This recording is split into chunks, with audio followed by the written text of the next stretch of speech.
힐링 가족 여러분 안녕하세요. 25년 5월 27일 저녁 시간입니다. 트럼프의 2차 관세 폭탄으로 미국과 EU가 무역 전면전 상황에 돌입한 가운데 뉴욕 증시는 PCE 물가 발표를 앞두고 긴장 모드입니다. 도널드 트럼프 미국 대통령이 유럽 연합에 대한 50% 관세 부과 시점을 약 한 달간 유예하기로 동의하면서 양측 간의 협상이 일단은 고비를 넘기고 새 국면을 맞았습니다. EU는 급한 불을 껐다는데 안도하면서 미국과 전면전을 피하기 위해서 협상 타결에 주력한다는 방침인데요. EU의 무역 경제안보 집행위원은 하워드 루트닝 미국 상무장관, 또 제이미슨 그리어 미국 무역 대표부 대표와 좋은 전화통화를 했다고 X를 통해서 밝혔습니다. EU와 미국의 합의를 향한 건설적이고 집중된 노력을 계속해서 기울일 것이라며 우리는 계속해서 연락을 할 것이라고 말했습니다.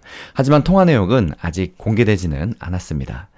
우르줄라 폰데어라이엔 EU 집행위원장이 트럼프 대통령에게 전화를 걸어서 협상을 위해서 내달 1일부터 예고한 50%의 관세 부과를 미뤄달라고 요청해서 트럼프 대통령이 동의한 지 하루 만에 성사된 것이기도 한데요. 50% 관세 조치는 일단 7월 9일로 미뤄졌습니다. 폰데어라이엔 집행위원장의 설득이 일단은 통한셈입니다. 도널드 트럼프 미국 대통령이 유럽 연합에 대한 50%의 관세를 이렇게 7월까지 유예하기로 했지만 언제든지 무역 긴장이 다시 고조되고 변동성은 더욱 커질 수 있다는 경고가 나오고 있습니다. 폰데어라이엔은 자신의 소셜미디어 X를 통해서 EU가 빠르고 단호하게 협상을 진전시킬 준비가 돼 있다고 밝혔는데요. 그는 EU와 미국은 세계에서 가장 중요하고 긴밀한 무역 관계를 맺고 있다며 좋은 합의에 도달하려면 7월 9일까지 시간이 필요하다고 전했습니다. 하지만 시장 전문가들은 이번 결정으로 일부 갈등이 완화된 것은 맞지만 여전히 위험 요소가 많이 남아있다고 지적하고 있습니다. 트럼프는 EU에 대한 미국의 무역 적자가 연간 2,500억 달러 이상이라고 주장하고 있는데요. 그러나 EU 측은 미국이 서비스 부문에서 흑자를 내고 있고 상품 및 서비스 부문을 반영하면 미국의 무역 적자가 500억 유로, 약 570억 달러에 그친다는 입장입니다. 블룸버그는 EU에 대한 50%의 관세가 현실화될 경우 미국과 EU 간의 교역이 약 3,210억 달러 감소할 것으로 추산했습니다. 또 미국 국내 총생산 GDP의 약 0.6%가 감소하고 물가는 0.3% 이상 오를 것으로 예상됩니다. EU의 관리들은 10%의 기본 관세를 유지하는 협상은 받아들일 수 있다고 거듭 밝혀왔는데요. 이달 초에 영국은 미국과 맺은 양자무역 합의에서 이 조건을 수용한 바 있습니다. 트럼프 행정부는 EU가 불공정한 소송과 규제로 미국 기업들을 겨냥한다고 지적했습니다.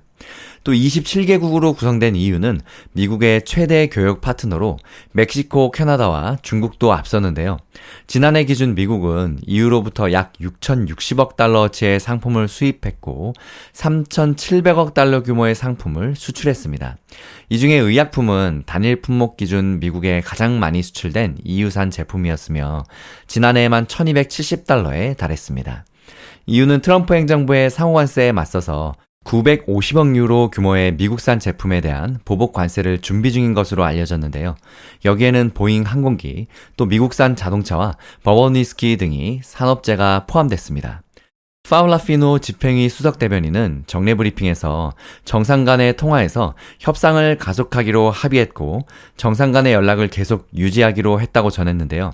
구체적으로 어떤 얘기가 오갔는지는 함구한 채 협상에 새로운 동력이 생겼고 정상급에서 관여가 있다는 것도 긍정적이라며 우리는 늘 그랬듯 합의를 타결할 준비가 돼 있다고 강조했습니다. 애초에 트럼프 대통령이 EU와 협상 지연에 불만을 표출하면서 50%의 관세 카드를 꺼내든 만큼 일각에서는 EU가 미국을 설득하기 위해서 양보안을 더 제시할 수 있다는 관측도 나오고 있습니다. 집행위는 이미 자동차를 비롯한 공산품에 대한 상호 무관세를 비롯해서 미국산 에너지, 무기, 일부 농산물 수입 확대 등을 제한한 상태입니다. 집행위는 지금까지 부가가치세처럼 EU 법 체계 자체를 건드리는 것은 불가능하며 영국처럼 미국의 기본 보편 관세 10%가 유지된 건 역시 수용할 수 없다는 입장이었는데요. 미국은 세계 각국과 관세 협상에서 기본 관세를 일종의 하한선으로 정하고 계속 협상하고 있는 상황입니다. EU의 주요 회원국들은 조속한 합의 타결을 촉구했습니다. EU 27개의 회원국은 무역정책의 결정권은 집행위가 쥐고 있습니다. 지금 녹음 시간 기준으로 7시 정각인데요. 미국의 선물지수 S&P 500은 1.5%, 나스닥 100은 1.73%, 다우는 1.3% 상승 중입니다.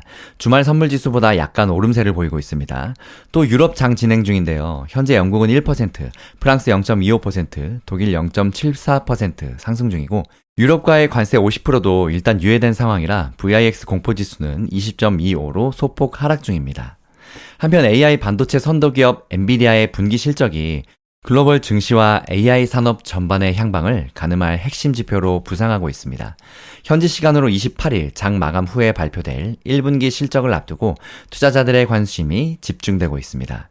엔비디아는 매그니피센트 7 대형 기술주 중에서 가장 마지막 순서로 실적을 발표하고 있습니다. AI 반도체 시장을 선도하며 최근 몇 년간 AI 열풍의 핵심 동력 역할을 해온 만큼 이번 실적 발표는 뉴욕 증시와 글로벌 증시의 방향성을 결정짓는 중대한 분기점으로 평가받고 있습니다. 애널리스트들은 엔비디아의 1분기 매출을 433억에서 434억 달러, 또 주당 순이익 EPS를 0.88달러로 전망하고 있습니다. 이는 전년 동기 대비 각각 65%, 43%라는 엄청나게 증가한 수치로 AI 가속기와 데이터 센터용 제품에 대한 폭발적인 수요 증가가 반영된 결과입니다. 투자 전문가들은 엔비디아의 실적을 단순한 기업 실적을 넘어서 AI 산업 전체의 성장세와 수요 지속성을 판단하는 핵심 지표로 계속 인식하고 있는 상황입니다. 특히 아마존, 마이크로소프트, 구글 등의 대형 클라우드 사업자들의 자본 지출 증가 추세와 차세대 AI 칩인 블랙엘 시리즈에 대한 수요가 실적에 직접적으로 반영될 것으로 예상되고 있습니다. 업계 전문가들은 엔비디아가 지난 분기들에서 꾸준히 시장 예상치를 상회하는 실적을 발표했다는 점을 근거로 이번에도 긍정적인 서프라이즈를 제공할 가능성은 높다고 분석했는데요. 블랙엘 등의 신제품 라인업의 강력한 수요와 공급망 개선 효과도 실적 개선에 기여할 것으로 전망되는 상황입니다. 하지만 엔비디아를 둘러싼 대외 환경은 결코 순탄치만은 않은데요. 미국과 중국의 무역 갈등이 심화되고 있고 미국 정부의 중국향 AI 칩 수출을 제한하고 있고 36조 달러에 달하는 미국의 국가 부채 문제도 있고 장기 국채의 금리 급등 등의 복합적인 불확실성이 실적에 여전히 부정적인 영향을 미칠 가능성도 제기되고 있습니다. 특히 이 중에 최근에 미국 정부의 규제 강화로 인해서 55억 달러 규모의 재고 상각 처리와 총 마진 하락 우려가 투자자들의 관심살로 떠오르고 있습니다. 일부 애널리스트들은 2분기 매출 전망치가 하향 조정되는 등 하방 리스크도 경계해야 한다고 지적하고 있습니다. 중국 수출 제한이 실적에 미칠 직접적인 영향과 글로벌 경기 둔화 우려, 또 AI 투자 사이클의 변화 가능성 등이 향후 실적의 주요 변수로 작용할 전망입니다. 또 엔비디아는 실적 발표 후에 주가 변동성이 매우 큰 대표적인 종목인데요.